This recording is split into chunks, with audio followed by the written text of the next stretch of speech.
Me encuentro en estos momentos como aquel representante del proletariado ruso que había sido elegido para dirigir un mensaje al pueblo a través de una de las emisoras de Moscú. Aquel hombre, durante una serie de días, estaba siendo abrumado por visitas. Agentes, periodistas, policías. ¿Está usted preparado? ¿Sabe usted lo que va a hacer? ¿Siente la responsabilidad del momento que va a vivir? ¿Comprende usted que se va a dirigir a toda la nación? Son millones de personas las que le van a estar ustedes escuchando. Al mismo tiempo estarán desde otras naciones pendientes de sus labios. ¿Se da usted cuenta del momento que va a vivir? Usted tranquilo, usted sereno, ¿eh? Dentro de unos días va usted a vivir uno de los momentos más interesantes de su vida. Iban pasando los días y venían de nuevo las visitas y se repetían las mismas palabras y el hombre se iba preparando para aquel momento y por fin ya llegó. Se encuentra en la emisora, le acercan a una cabina. Tenga usted atención, cuando vea que se enciende una luz puede usted hablar. Usted sereno, usted tranquilo, siente usted la responsabilidad del momento que va a vivir. Comprenda que le va a estar escuchando el presidente del Presidium, el secretario general del partido, todo el Poliburó, la nación en pleno. Siente usted el momento, se da usted cuenta, usted tranquilo, usted sereno, señor, tranquilo. Ahora cuando conecten, cuando enciendan aquello, cuando empiece usted a hablar, en ese momento, a ver, se enciende la luz y aquel hombre dice: ¡socorro! Pues bien, yo creo que también lanzaría un grito de socorro si no fuese porque en estos momentos me siento respaldado por la oración de un grupo de almas contemplativas, carmelitas descalzas que viven muy cerca de mi casa y a las cuales me he dirigido esta tarde para decirles: madre, esta noche tienen ustedes que encomendarme de una manera muy eficaz, porque nada menos que voy a grabar un disco sobre la oración. Y hablar de la oración es una cosa muy seria. Pero creo que la mejor manera incluso de empezar, hablando de que creo en la eficacia de la oración, es hacer mención a esta visita que les hago a ustedes pidiendo su ayuda. Por lo demás, pues una vez que ya estamos aquí lanzados, se me ocurre lo de aquel ratoncito que corría con un elefante, ambos a una por una carretera, y después de hacer una serie de kilómetros, se detienen, se vuelve el ratoncito, contempla al elefante y le dice: vaya polvareda que hemos armado entre los dos, ¿eh? Pues yo, ya que estoy aquí, también voy a ver si intento levantar mi polvareda. Por lo demás, se trata aquí de un testimonio de vida. Esto es lo que me han pedido. El testimonio de vida de un seglar. Un seglar que ha nacido hace 30 y muchos años y que ha tenido que pasar por unas vicisitudes muy fuertes. Ha pasado hambre, he tenido que ir a auxilio social, ni siquiera con cartilla, sino a recoger lo que quedaba de las obras. Mi padre había fallecido en la guerra y como consecuencia mi madre viuda, 4 hermanos, pasar penalidades, tener que vender la barra de pan de Extraperlo para poder comprarme unos lapiceros para ir al colegio. Un seglar que tenía muy mal genio, con la desgracia de que cuando exteriorizaba ese mal genio solía ser tirando piedras y las piedras solían también dar en el blanco. Un seglar que de pequeño ya se iba endureciendo ante la vida, porque recuerdo perfectamente algunas escenas, como por ejemplo ir a la ciudad universitaria de Madrid, donde terminada la guerra había unas trincheras con unos cartelitos que señalaban ellos, nosotros, y allí estaban todavía los cadáveres de milicianos, cadáveres de regulares, cadáveres de moros, y algunos compañeros mayores que yo en edad, pues se acercaban por aquellas trincheras para quitarles las dentaduras y coger los dientes de oro postizos, o bien para arrancarle incluso un dedo y coger un anillo. Todo esto iba endureciendo a aquellos muchachos, compañeros míos, y a mí, con 9 y con 10 años, ante la vida. A los 13 tuve que empezar a trabajar. Había que ganar algún dinero en casa, aprovechando unas vacaciones de verano.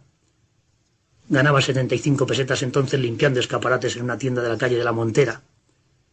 A los 14 ingresé en una empresa de botones, una compañía de seguros que se liquidó al terminar la Guerra Segunda Mundial, y en aquella empresa este Botones empezó a vivir, a aprender a vivir, a aprender a malvivir.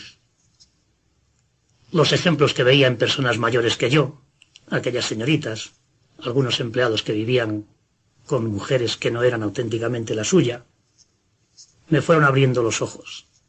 Y ese muchacho, pues un día empezó a querer imitar a los hombres y a cometer sus primeros pecados juveniles. Desde entonces, mi vida empezó a cambiar. Ya no era aquel chaval revoltoso, pero alegre, travieso, pero con ojos brillantes. El primer día que yo llegué a mi casa, después de un pecado de pureza, recuerdo perfectamente que no me atreví a mirar los ojos de mi madre. A partir de este momento me hice embustero. Al mismo tiempo me hice egoísta. También ratero.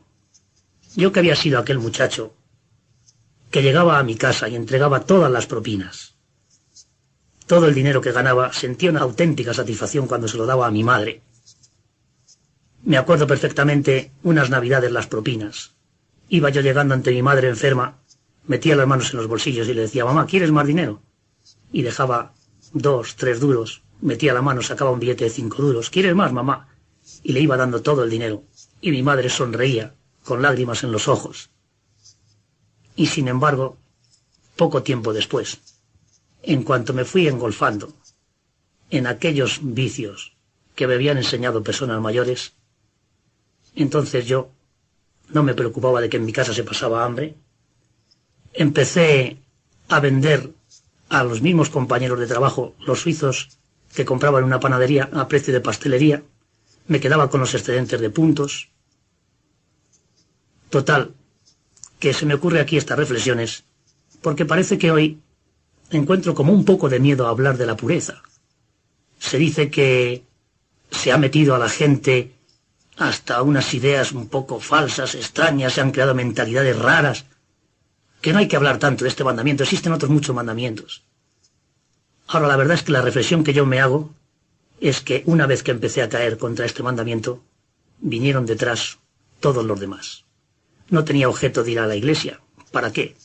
A partir de aquel momento, yo dejaba de ir a misa todos los domingos. Me iba haciendo egoísta. Sobre todo lo que yo recuerdo perfectamente es que me convertí en un protestón. Ahora se habla mucho de la juventud protesta y de la canción protesta. Yo creo que si en aquella época hubiera habido un conjunto musical en mi barrio, yo hubiera intervenido también en creaciones de canciones protesta. Era un protestón de todo. Cualquier cosa que ejerciese dominio sobre mí me estorbaba. Desde el jefe en la oficina, mi madre con sus imposiciones de hora para llegar a casa, todo me estorbaba. Años más adelante yo me he dedicado a reflexionar en esto. Y creo que la razón es sencilla. Yo estaba empezando a ser sometido por una serie de pasiones que me esclavizaban. Y en lugar de revolverme contra esas pasiones y convertirme yo en un hombre que me dominase a mí mismo, yo quería dominar hacia afuera y sin embargo no quería vencerme a mí mismo. Esto es más profundo de lo que parece, porque en una época como la de hoy, en que todos clamamos por una serie de reformas, sobre todo de reformas de estructuras, me parece a mí que lo más necesario sería precisamente caer en la cuenta de esto, que las estructuras somos nosotros mismos, y que mientras yo no me reforme a mí mismo, no puedo reformar ninguna clase de estructuras. Así iba transcurriendo mi vida. Fueron pasando los años hasta los 21. ¿Cuántas veces me sorprendía, aburrido, llorando, sobre todo los domingos? El día más feliz de la semana era para mí el sábado. Yo estaba contentísimo cuando llegaba un sábado, ¡qué ilusión! Esa tarde me marchaba al cine, a la noche me acostaba con la ilusión, mañana no tengo que estudiar, mañana no tengo que trabajar. El domingo me despertaba, parecía que tenía una cosa interior por dentro, me daba una gran alegría. Hoy no hay que trabajar. Por la mañana me iba a jugar al fútbol, me marchaba con los amigos, por la tarde a ver el partido, después al baile, las chicas. Según iba creciendo, pues así tenía de diversiones. Pero la verdad es que siempre al acabar el domingo, un vacío, una tristeza, un volver a empezar. Mi vida era algo así como una carrera de galgos. Ustedes han visto una carrera de galgos.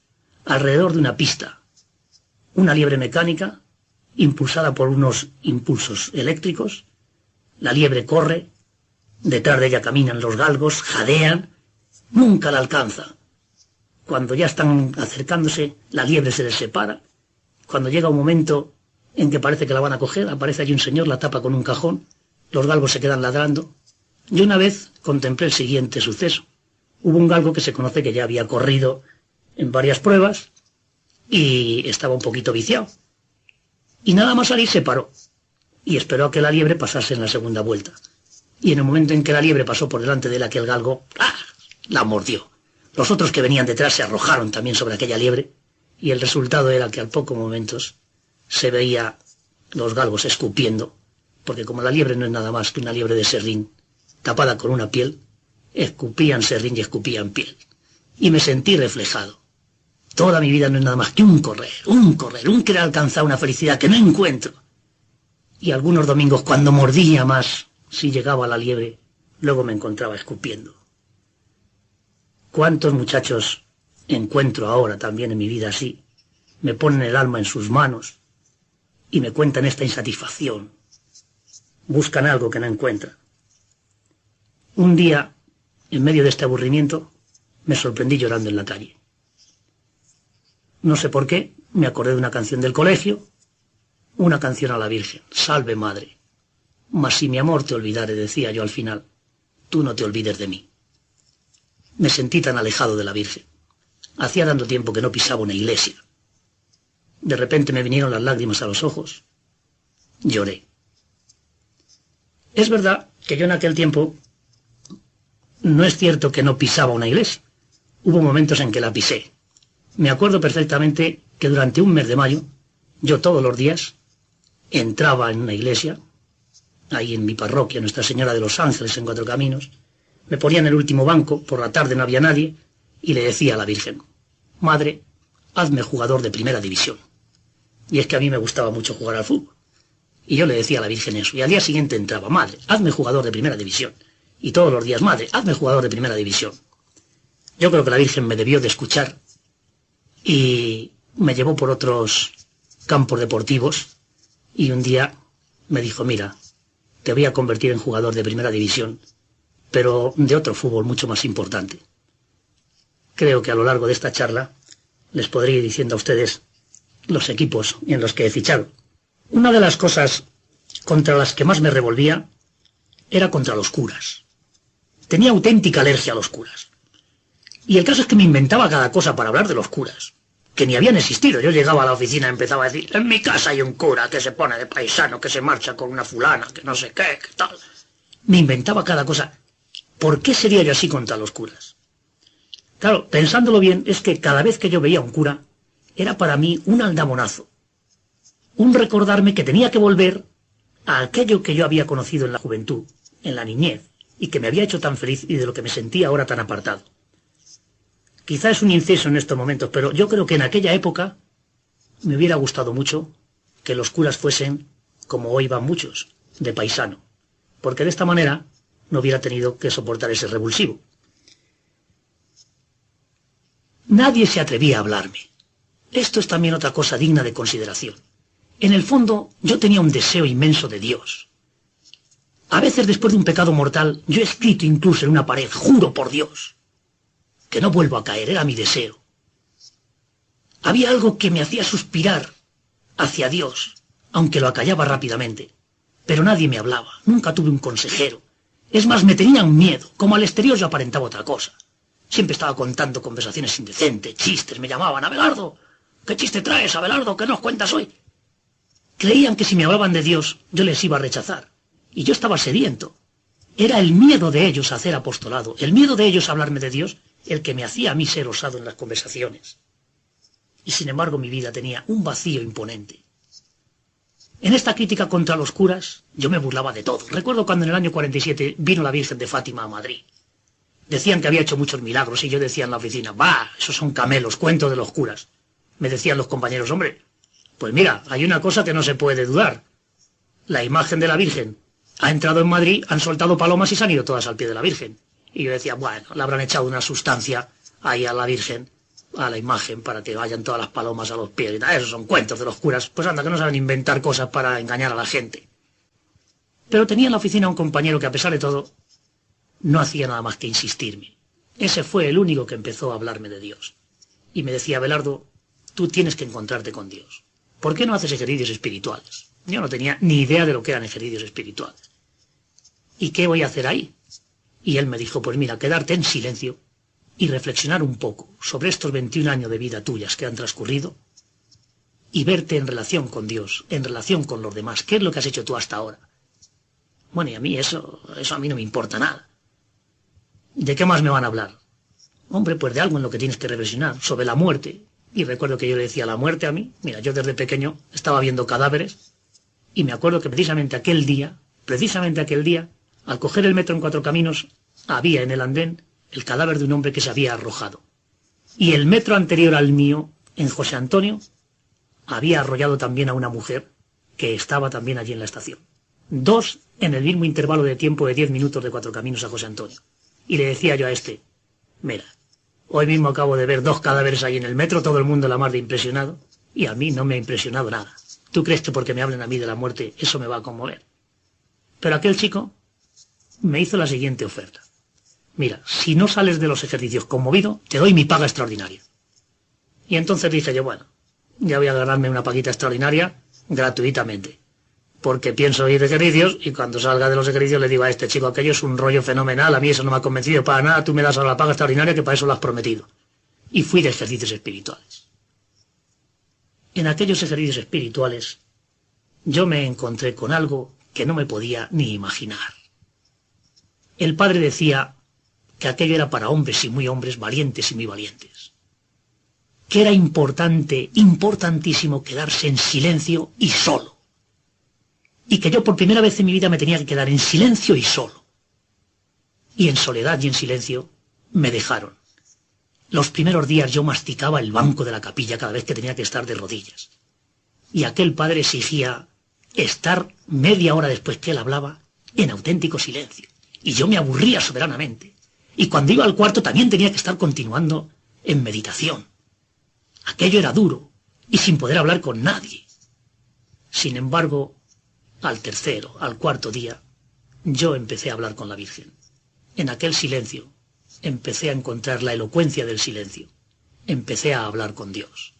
Y fue precisamente en mi cuarto donde en un momento de aquellos de silencio abrí una vida de Cristo del Padre Vilariño. Y de repente me encontré con unas palabras de Jesús que ni las conocía, porque yo, como la mayoría de los españoles, no conocía el Evangelio. Allí decía, yo soy la resurrección y la vida. El que cree en mí, aunque haya muerto, vivirá, y el que vive y cree en mí, no morirá para siempre. ¿Crees esto? Y entonces yo, por primera vez en mi vida, me encontraba con unas palabras que hablaban de vida eterna. Y yo decía, ¿pero será posible esto? ¿Es posible que haya algo que no se acabe jamás? Que el que cree en mí, aunque haya muerto, vivirá, y el que vive y cree en mí no morirá para siempre. Pero es posible esto. Porque yo hasta ahora todo lo que he encontrado es algo que se acaba. Es verdad que yo me encuentro más feliz si tengo una mujer entre mis brazos. Es verdad que yo estoy más contento cuando estoy jugando un partido de fútbol o cuando lo estoy contemplando. Es verdad que yo me encuentro más feliz en el baile o en el cine. Pero dentro de unos minutos se acaban las películas de cine, se acaba el partido de fútbol, se separa la chica que está entre mis brazos, todo se acaba. Lo que yo necesito es algo que sea duradero. Yo necesito una felicidad que no esté ligada a un instrumento, a una materia. Yo necesito algo que me redima, que me llene por dentro, que sea duradero. Algo digno de ser contemplado. Y esto que leo aquí en estos momentos me está hablando de vida eterna. Es una respuesta a lo que yo necesito. Y allí en el silencio de ejercicios empecé a encontrarme con Dios. Lo que me da hoy una terrible pena es que precisamente los ejercicios espirituales se hayan convertido en algo tan distinto de aquellos que yo hice en silencio y en soledad. Y cuando veo tantas que se llaman de ejercicios pero que no lo son, donde lo único que se hace allí es encuestas y asambleas y diálogos y charlas, y no se le deja al hombre a solas con Dios, en la capilla, aunque se aburra al principio, y en actividad incesante en su cuarto. Digo, aquí no hay ejercicios espirituales, aquí no hay método ignaciano, aquí este hombre no se puede encontrar con Dios. De aquí saldrá tan vacío como hubiera salido yo si me hubieran puesto también a charlar mucho y a hablar poco con Dios. También aquel sacerdote nos dijo un día, hay 2 caminos para ganar el reino de los cielos, inocencia o penitencia. La inocencia, desgraciadamente, la perdiste, te queda la penitencia. Yo a continuación me fui a su cuarto y le dije, padre, quiero hacer penitencia. Y entonces el padre me dijo, pues mira, te vas a poner esto. Y me enseñó una cadenilla. Una cadenilla. No sabía yo ni lo que era aquello. Es decir, un cilicio, un pequeño aparato de pinchitos que yo me coloqué en una pierna y que me molestaba al andar y que me hacía sufrir. Pero también aquí empecé a encontrar algo insólito para lo que había sido mi vida. Por primera vez en mi vida, algo que me producía dolor. Yo que solamente había vivido para el placer, ahora algo que me producía dolor me llenaba de gozo y de satisfacción. Y entonces comencé a reflexionar y empecé a decir, aquí estoy descubriendo que en el dolor hay un gozo, mientras que hasta entonces mi vida lo único que había sido encontrar en el placer dolor. Dios, por la predicación de la cruz, nos presenta un dolor aparente, pero detrás del cual hay escondido un auténtico gozo. En cambio el mundo nos tiene engañados a todos, presentándonos placeres aparentes, pero que encierran auténticos dolores. El programa de vida que me puso aquel padre fue el siguiente. Me llamó a su cuarto. ¿Qué vas a hacer al terminar los ejercicios? Y yo, que hacía años que no pisaba una iglesia, le dije, pues me he propuesto oír misa todos los domingos y confesarme los sábados y comulgar en esa misa del domingo. Él entonces me dijo, bueno, me parece muy bien, pero quizá en principio te convenga a ti asistir a esa misa todos los días. Y en esa misa comulgas. Y antes de la misa te vas un ratito antes y vas pensando en todo esto que has visto en estos ejercicios. Después, esa penitencia que has aprendido a hacer aquí, pues la puedes hacer también todos los días algún tiempo. Al mismo tiempo por la noche antes de acostarte reflexiona un poquito en tu vida, a ver cómo te ha ido, y de ese libro que has leído y que te ha causado tanto impacto, pues a ver si lees también algo. Total, que me puso un programa de vida con lectura espiritual, con examen de conciencia, con rosario, con misa diaria, con comunión. Si no me hubiese puesto aquel plan de vida tan exigente, yo creo que pronto me hubiese hundido. Y aquí me hago yo una reflexión de la que también quiero hacer partícipe a los educadores. Al joven, si se le pide mucho, da más. Si se le pide poco, no da nada. Tan honda fue mi convicción, después de la experiencia de este mes que me aconsejó aquel padre, de que tenía que hacer oración, que han transcurrido 18 años. Puedo decirles que en 18 años yo no he dejado la oración ni un solo día. Y a veces la he tenido que realizar en condiciones muy penosas. Recuerdo perfectamente el campamento mío en el servicio militar. En un ambiente donde entre 2000 soldados, tiendas de campaña para 21, las tiendas llenas de dibujos grabados de mujeres desnudas, las conversaciones de los compañeros, las charlas inmorales, algunos aún pecando en aquella misma tienda de campaña. El único tiempo que yo tenía para hacer oración era media hora después de comer. Pues allí en aquella media hora, tumbado sobre mi colchoneta, tapándome la cabeza con el cabezal, yo intentaba hacer oración. Y le decía a Jesús, Señor, en medio de estas 2000 almas, yo quiero amarte. Yo quiero hacerte aquí actos de amor, actos de reparación. Corazón de Jesús, herido por tantas ofensas. Madre, me volvía a la Virgen. Pero todo aquello mezclado con distracciones, los chistes que oía, las conversaciones, las canciones. A veces pensaba, cuando acabe este rato de oración me levante a ese tío, le parto la cara. Y así en medio de distracciones y otra vez. Sin embargo, aquella oración que me llegaba a parecer absurda e inútil, no la dejaba nunca.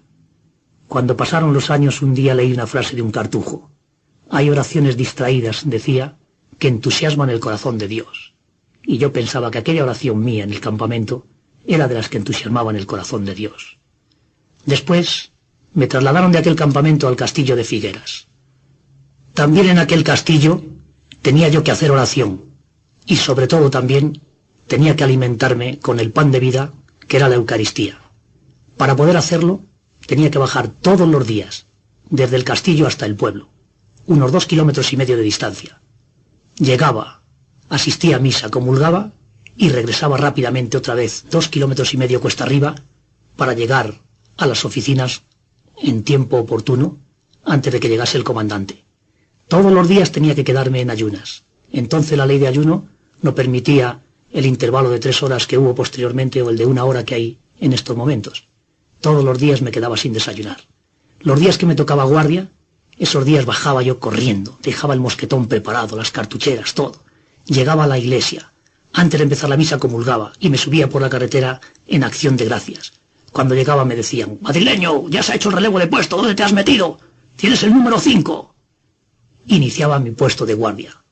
Después de una noche en vela, con las vigilias del centinela, durmiendo las horas que me correspondía en un catre vestido con las cartucheras que se clavaban, al día siguiente volvía a bajar corriendo al pueblo. En cuanto hacían el relevo, llegaba al final de la misa, comulgaba, subía otra vez por la carretera haciendo mi acción de gracias. ¿Saben ustedes cuál fue el resultado? El primer día que asistí a una misa en el castillo de Figueras, solo yo me acerqué a comulgar, entre 2000 soldados. A la semana siguiente salieron unos poquitos sin que yo le hablase. Después fueron saliendo más. Al final llegamos a hacer un grupo de apostolado castrense. Aquella oración, aquella comunión mía, ese pedir por los demás, la fuerza de la oración como viendo el corazón de Cristo, iba arrastrando a otros. Hicimos aquel grupo de apostolado castrense. Y allí hubo anécdotas conmovedoras. Un día estaba haciendo yo un servicio de parque. Éramos ingenieros. De repente, un grupo de soldados me rodean y me dicen: oye, tú eres madrileño, ¿verdad? Sí, ¿qué pasa? Oye, en Madrid hay muchas casas de prostitución, ¿no? Y entonces yo le respondí: pues no sé, porque yo no me trato con esa clase de gentes. Inmediatamente se me echaron encima, unas discusiones, unas broncas. Tú no eres hombre, pero tú quién eres, pero ¿de dónde has caído? ¿De qué estrella te has desplazado a la tierra? Pero muchacho... Y entonces yo empecé a defenderme diciendo: de manera que yo no soy hombre, que porque yo me domino soy menos hombre. En medio de aquella discusión se me acerca uno, que le llamaban el dimoni, en catalán quiere decir demonio, y me dice: oye, madrileño, yo no he encontrado nunca a nadie que hablase así. Quisiera hablar contigo. El capitán había dicho que iba a haber una tanda de ejercicios espirituales y que a ver si yo podía conquistar a algunos soldados. Yo aproveché aquella ocasión y le dije: mira, tú lo que tienes que hacer es encontrarte con Dios. Te vas a venir a una tanda de ejercicios que va a haber de 8 días aquí en el cuartel y a ver qué tal te resulta eso. Ah, pues nada, yo de acuerdo, voy de ejercicios. Bajo yo tan contento al capitán: mi capitán, ya tengo uno para ejercicios. Dice el capitán: ¿quién es? El dimoni. ¿El dimoni? Pero hombre, no me digas tonterías, pero tú sabes quién es el dimoni. Si el dimoni es el tío más golfo que hay en todo el cuartel. Pero si este tío se ha negado, entonces obligaban a asistir a misa, y se han negado a asistir a misa los domingos. Y hay un compañero aquí de su pueblo, Vilaseca Gangorel, que le da 25 pesetas para que asista a la misa. Y resulta que lo que hace es que con las 25 pesetas baja por la tarde a Figueras y se la gasta con mujeres pecadoras. Ese es el demonio. Y entonces dije: pues mira usted, yo creo que está convencido. Pero en fin, le voy a poner alguna prueba. Llegué al dimoni: mira, vamos a ver, aquí tenemos un equipo de apostolado castrense, lo que tú tienes que hacer... vas a pasar por las compañías invitando a rezar el rosario. Y el dimoni pasaba por las compañías, daba allí unas palmadas: se va a rezar el rosario, venga muchachos, se va a rezar el rosario. Y decía: bueno, pues esta prueba la ha pasado el dimoni. Otro día llegué: mira, aquí también tenemos la adoración nocturna, esta noche tenemos que bajar a pasarnos la noche ante el Señor expuesto, a ver si tú bajas. Sí, sí, el dimoni bajó. Y yo ya estaba diciendo a mi capitán que el dimoni está convencido. Y mi capitán no se fiaba mucho, pero dijo: bueno, chico, la gracia todo lo puede. Pero de repente un día me llega el dimoni con la cabeza pelada al cero. La tenía pelada al cero, pero aquel día le habían hecho un cepillado que le habían dejado la cabeza como la frente. Y viene y me dice: madrileño, lo siento, pero fíjate cómo me han puesto la cabeza, yo ya no voy de ejercicios. Pero hombre, ¿por qué? Porque fíjate que van a decir en el pueblo los que me vean con la cabeza así, van a pensar que soy un malhechor. Digo: pero hombre, no seas tonto, cuando te ven haciendo ejercicios pues no puedes ser tan mala persona. Que no, que no, que no. Se empeñó y que nada. Cogí todo el equipo apostólico, todo el mundo rezando por el dimoni, tenía que ir de ejercicios pidiendo por el dimoni, no había manera. Y ya iba a empezar la tanda y viendo yo que se nos escapaba el dimoni, cogí un día, porque además todas las tardes bajaba al pueblo también a hacer un rato de oración, porque en el cuartel no teníamos sagrario. Bajé aquel día, me pongo el uniforme de paseo, llego a la iglesia, entro ante el sagrario que estaba vacío, me pongo ahí y digo: Señor Jesús, corazón de Jesús, que estás ahí presente. Tú has hecho lo más difícil y no vas a hacer ahora lo más fácil. Se nos va a escapar este individuo. Tú verás cómo te las apañas, pero si no va este chico de ejercicios, tú eres el culpable. Y sin esperar más salí de la iglesia y me marché hacia arriba, y al llegar me encuentro al dimoni que estaba de guardia y me llama: madrileño, ven para acá. Le habían metido al pobre una guardia de arresto. Oye, he pensado que voy a ir de ejercicios. Pero hombre, ¿y cómo se te ha ocurrido eso? Me ha convencido Machín. Machín era otro que estaba en la discusión de aquel primer día, que era un individuo desertor que se había escapado a Francia, que luego había vuelto, que era soltero pero tenía un hijo con una allí en Figueras, que le llamaban Machín porque se dedicaba a cantar, imitaba a un cantante de boleros que había en aquella época muy famoso, Machín. Y este Machín era el que había convertido al dimoni, pero es que me dice además el dimoni: y él también va a venir. Resultado de aquella oración mía aquel día ante el sagrario, no solamente el dimoni, sino dos. Y yo me pregunto muchas veces, ¿rezamos nosotros ahora sí? ¿Tenemos esta confianza en la eficacia de la oración? Más bien nos sucederá que hoy lo que tenemos es confianza en la ineficacia de la oración. No creemos que todos los problemas del mundo de hoy son precisamente porque hemos dejado de hacer oración. El hombre cuando hace oración, contempla las cosas con la mirada de Dios, y fuera de la oración, la contempla con sus propios ojos. Está lleno de criterios sobrenaturales. Yo hoy veo la cantidad de teologías que están surgiendo. Teología de la violencia, teología de la contestación, teología de la muerte de Dios. Y me pregunto y digo, pero no hay hipertrofia de teología y falta de virtud. No hay demasiada televisión y muy poco sagrario. Pero el problema de los hombres de hoy no está precisamente aquí. Si hoy ni en las organizaciones religiosas, si aún las mismas almas consagradas que tendrían que dedicarse a hacer oración, no están haciendo oración. Y entonces estamos enfocando todo con nuestra mirada humana. Y es comprensible lo que está sucediendo. Tenemos que volver a los caminos de la oración. Efectivamente se puede hablar de una teología de la muerte de Dios. Y es que parece que hoy Dios ha muerto. Pero no es que haya muerto, es que le hemos matado. Porque como hemos cegado los caminos por los cuales Dios se nos comunica, Dios habla al hombre por la oración y por la mortificación. Y hoy no hay oración y no hay mortificación. Y no habiendo oración y no habiendo mortificación, no podemos percibir la palabra de vida de Cristo. Aun cuando se hable de la belleza de la oración litúrgica, que es cierto, pero que no puede quitar la oración privada. ¿Cuántas veces sale uno de una misa donde se ha escuchado una epístola, por ejemplo? Hermanos, hora es ya de despertar del sueño. La noche está avanzada, se avecina el día. Alegrémonos, gozaos, de nuevo os lo repito porque el Señor está cerca. Termina, palabra de Dios, te alabamos, Señor. Y la gente no ha reflexionado en eso y sigue pegada y engolfada a las cosas de la tierra, porque lo que ha oído en la oración litúrgica no ha enriquecido su alma por el silencio de la oración. Para mi juicio la oración es el sacramento de los sacramentos. La misma Eucaristía, si cae en un alma sin oración, es como el agua que cae sobre cristal que escurre. La Eucaristía, el sacramento del pan de vida, necesita caer en un alma esponja, un alma preparada por la oración. Ahí entra la Eucaristía, lo empapa, lo invade todo, lo vivifica. Yo creo que todo el problema de hoy es la falta de oración. Tenemos, por ejemplo, el comunismo, el espejismo del comunismo, que en 50 años ha invadido las 2/3 partes de la Tierra. Y también nosotros queremos hoy, en un programa triunfal, salvar el mundo en los años que el comunismo lo ha invadido. Y sin embargo, cuando uno hace oración, ve que el programa triunfal es el de Cristo. Cuando yo sea levantado en lo alto, cuando sea clavado en la cruz, entonces lo atraeré todo hacia mí. A mí la oración me resuelve todos los problemas. A veces me pongo a leer una revista y me encuentro en periódicos, en revistas, por ejemplo, los obispos españoles son viejos, los obispos españoles están desfasados, la teología del Papa ha quedado un poco anquilosada. Y me marcho ante el sagrario y digo, Señor, pero será verdad esto, pero es posible. Y parece que Jesús me dice, oye, cuando yo los elegí, ya sabía que iban a cumplir 70, 75 y 80 años.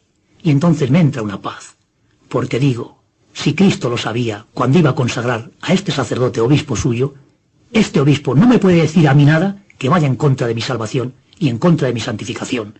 Y entonces yo veo ahí, en ese obispo, a pesar de los años que tenga, y en ese papa, un magisterio de autoridad, no un magisterio de ciencia. El papa para mandar no tiene que ser el científico mejor del mundo.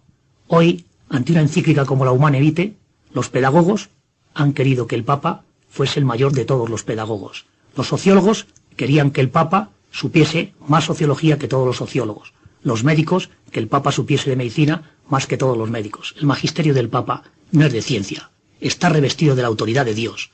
Y eso se ve por la fe que se acrecienta en la oración. Pero si uno deja de hacer oración, entonces es lógico que sucedan las cosas que estamos contemplando. Precisamente a propósito de la Humane Vitae, daba una conferencia el doctor López Ibor, y fue interpelado por un sacerdote que le dijo, oiga doctor, ¿usted no cree que las recomendaciones que hace el Papa en la Humane Vitae afectan al equilibrio conyugal y que precisamente la abstinencia puede hacer que haya un desequilibrio afectivo? Y tuvo que ser el doctor López Ibor el que dio el criterio sobrenatural diciéndole a aquel sacerdote, recuerde usted que San Pablo recomienda a los matrimonios la abstinencia periódica para poderse dedicar a la oración. Yo hubiera sido un poco brusco en la contestación, porque le hubiera dicho a aquel sacerdote, oiga padre, si usted viene guardando el celibato eclesiástico, ¿Se siente usted desequilibrado en su afectividad? Es tremendo lo que está sucediendo por falta de oración. A veces a mí, seglar, me han hecho ir, por ejemplo, a un seminario, y yo me encuentro los seminaristas aburridos. Protestan. Quieren fútbol, quieren televisión, quieren salir, se quejan. Toda esta serie de cosas que hay.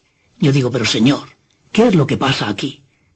Porque encima se dice que esto es una señal de vitalidad, que es una señal de fuerza, que es una señal de energía en la iglesia. Y yo me pregunto, ¿pero no sucederá aquí como si sacásemos un pez de una pecera? Imagínense ustedes, un pez introducido en una pecera. Metemos la mano. Él está coleteando suavemente. Lo arrojamos al suelo. Y nos encontramos que ese pez ahora empieza a botar. Se dilata, brinca, parece que tiene vitalidad. Cualquier profano que le estuviese contemplando diría, ahora es cuando tiene energía, ahora es cuando está vivo. Ahí dentro de la pecera se estaba muriendo. Fíjate qué botes da, fíjate cómo se dilata. Pero qué barbaridad, qué contorsiones. Y sin embargo nosotros estaríamos contemplando el pez y diríamos, no, si no es eso, es que ese pez se asfixia, es que está fuera de su ambiente, es que esos son los últimos coletazos de un ser que se extingue. Y si cogiésemos ese pez y lo volviésemos a meter en la pecera, quizá coletearía de nuevo más suavemente, pero sin embargo ahora es cuando está metido en su elemento. Y todos estos coletazos, la canción protesta, la melena larga, el joven rebelde, el sacerdote que se queja, el seminarista que se encierra en el seminario, el teólogo que chilla contra el Papa, no es nada más que toda una humanidad que se ha salido de su ambiente como un pez fuera del agua, que abre la boca, que se dilata, pero es que ese pez se está asfixiando. Hay que volver a los hombres a Dios, y hay que meterlos por el camino de la oración. Y solamente cuando nos metamos en la oración, cuando buceemos en Dios, encontraremos la paz que estamos ansiando. Me hacen la señal de que el tiempo concluye. Comencé con un chiste y voy a terminar con un chiste. Es un chiste, pero es más profundo de lo que parece. Una pareja de novios querían casarse. Ella, a pesar de la carestía de vida, le instaba a él la solución, diciendo que ella iba a hacer muy poco gasto. Él decía, pero no comprendes que no gano nada más que para mantenerme a mí solo. Y ella seguía repitiendo, pero si yo no necesito nada, si yo solo converto y me alimento, de verdad, si en casa no necesitamos que comas nada más que tú, que solo con comer yo basta. Sí, se casaron. Al primer día se ponen a comer, y el novio se sienta delante de su plato, y ella contemplaba al marido como él comía. Llega el segundo día, se repite la escena, el tercero, el cuarto, el quinto, pero el sexto día se le queda mirando ella, muy melancólicamente, y le dice, Pepe, ¿qué pasa? Dame un poquito. Y entonces él responde, ¿pero tú no decías que con verme te alimentabas? Y dice ella, sí, pero es que ya no te veo. Pues esto es lo que sucede hoy, que hay que ver a Dios y hay que alimentarse. Pero como dejamos de alimentarnos, como hemos dejado la oración, porque se hace cuesta arriba, porque supone mortificación, porque supone horas de sagrario, porque creemos más en la eficacia de nuestros métodos humanos que en la fe de la oración, y que Dios puede obrar mucho más que nosotros con todos nuestros procedimientos, entonces hemos dejado la oración y ya no nos alimentamos. Estamos tan débiles como la novia. Les recomiendo lo que yo encontré, lo que yo descubrí para mi vida, la solución para todo, la oración. Bucear en Dios, meterme en Él para transformarme en Él. Y sobre todo lo descubrí en la Madre. La Virgen ha sido quien me ha ido haciendo caminar paso a paso en estos descubrimientos. A ella quiero dedicarle estas mis últimas palabras.